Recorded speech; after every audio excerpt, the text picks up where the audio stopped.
Ako nakikita, maliliit na cutie pie.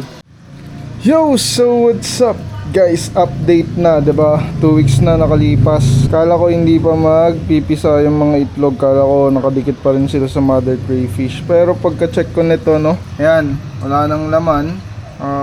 Hinanap ko yung mga krillings dito. Ayan yan. Ayan ko kung makikita. May isang patay dyan na krilling. Ito yung nanay. Pagka-check ko nung ilalim ng nanay, wala na siyang laman. I mean, meron mga 5-6 na piraso na lang. Tapos, ito, chinek ko, may mga laman siya. Sineperate ko na siya. Nandito siya, no? Ayan. Ako, nakikita. Maliliit na cutie pie. Ayan. So, ang gagawin ko ngayon, lilinisin ko lang tong lagayan na to. Dito ko lalagay lahat ng krillings. Tapos, ililipat ko dun sa kabila yung nanay. Kasi feeling ko, mas maganda nakahiwalay yung nanay, no? Ayan.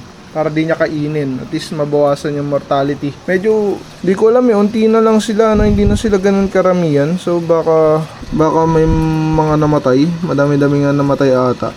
So, ayan. Update ko na lang kayo pag nalinis na. Mabilisan lang tong update ng video kasi Sunday ngayon. Then busy na tayo for the week. Ayan. So update ko na lang kayo. Bay, di pa pala ubos. Pero ubos na yun. So hindi ko na-scrubin yung gilid. Okay lang, di naman madumi. Wala namang sludge. So malinis yung tubig nun. May mga poop lang. Ayan, so lalagyan ko na lang siya ng water. Yung water na lalagay ko yung galing dito sa stock. Umiikot na yon galing sa ating filtration system. So pwede na gamitin. Tsaka yung temperature nyon, pares naman yun ng temperature na nandito. Kasi same environment. Ayan.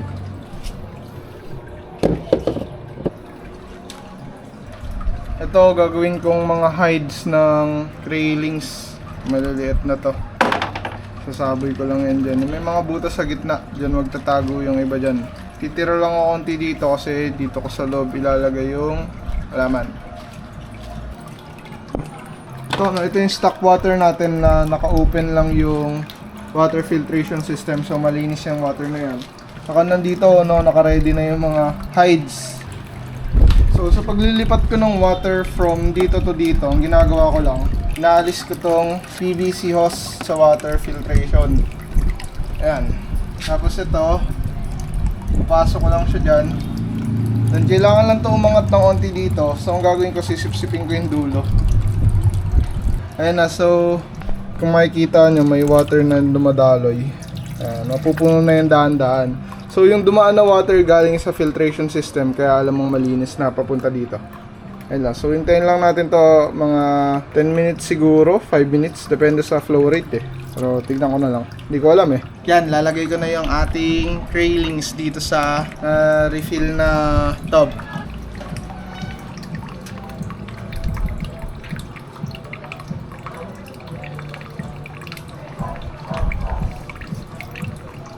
Ayun, naiwan isa.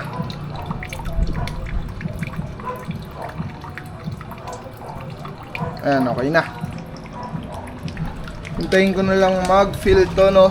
Si mother, lalagay ko na doon hanggat wala pa akong nahanap na temporary na pwedeng paglagyan.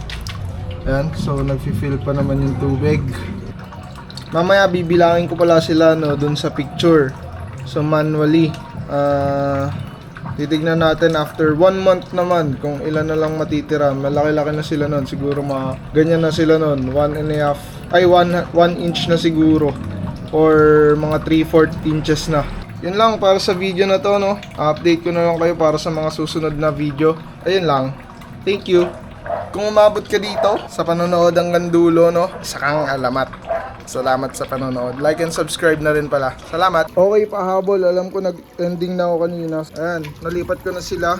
Yung mga krillings, no. Dito na yung mga krillings. Di nyo na makikita yan. Marami ng hides dyan na butas-butas na filter media. Tapos itong nanay, dito, no. Napansin ko yung tubig ng nanay sa tubig dito, medyo malayo yung difference. Medyo mas malamig yung tubig nung nanay na nandito kesa nandun sa loob ng reserve tub natin. So ang gagawin natin, dripping method, ganyan, dahan-dahan lang. So makunat-kunat naman tong nanay na to, no? Siya lang yung nabuhay, so 3 kong crayfish nun sa prayo.